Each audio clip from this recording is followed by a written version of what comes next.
வேலை வாய்ப்புகளில் சம வாய்ப்பை வழங்குவதன் மூலம் அவர்களின் கண்ணியமான வாழ்வினை உறுதி செய்வதுடன் விதமாக காவல்துறை சார்பில் 50 திருநங்கைகளை தமிழ்நாடு ஊர் காவல் படையில் உறுப்பினராக நியமிக்க பயிற்சி அளிக்கப்பட்டுள்ளது.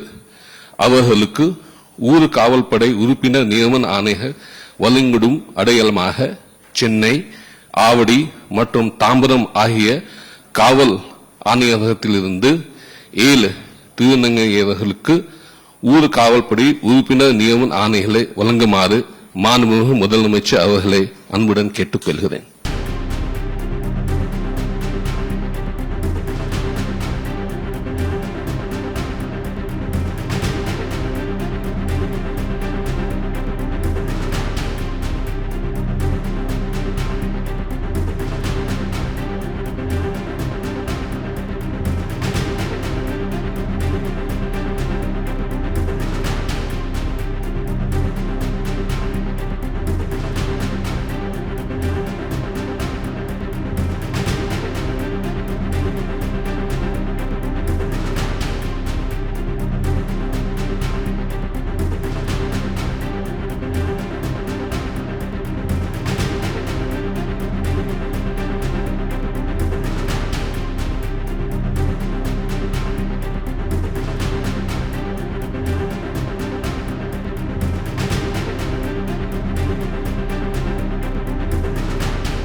பெருமதிப்பிற்கும் மரியாதைக்கும் உரிய மாண்புமிகு தமிழ்நாடு முதலமைச்சர் உள்ளிட்ட அவையோருக்கு எனது பணிவான வணக்கங்கள்.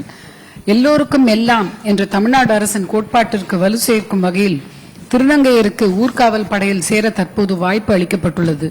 இதன் மூலம் திருநங்கையர் சீருடை அணிந்து மக்கள் பணியில் ஈடுபடும் போது அவர்களுடைய கண்ணியமான வாழ்வு உறுதி செய்யப்பட்டு திருநங்கையர் மீதான பார்வை நேர்மறையாக மாறும். இந்த முன்னோடி திட்டத்தின் மூலம் திருநங்கையர்களுக்கு ஊர்காவல் படையில் பணியமர்த்தி அவர்களுக்கான பணி நியமன ஆணைகளை வழங்கிய மாண்புமிகு முதலமைச்சர் அவர்களுக்கு அனைவரின் சார்பாக எனது நன்றியை தெரிவித்துக் கொள்கின்றேன். மாண்புமிகு துணை முதலமைச்சர் அவர்களுக்கும் எங்களது மனமார்ந்த நன்றிகள். மேலும் இந்நிகழ்ச்சி வருகை புரிந்து சிறப்பித்த மாண்புமிகு சமூக நலன் மற்றும் மகளிர் உரிமைத்துறை அமைச்சர் அவர்களுக்கும், தமிழ்நாடு அரசின் தலைமைச் செயலாளர் அவர்களுக்கும், உள்துறை கூடுதல் தலைமைச் செயலாளர் அவர்களுக்கும், காவல்துறை இயக்குநர் அவர்களுக்கும் எங்கள் மனமார்ந்த நன்றிகளை தெரிவித்துக் கொள்கின்றோம். நன்றி, வணக்கம்.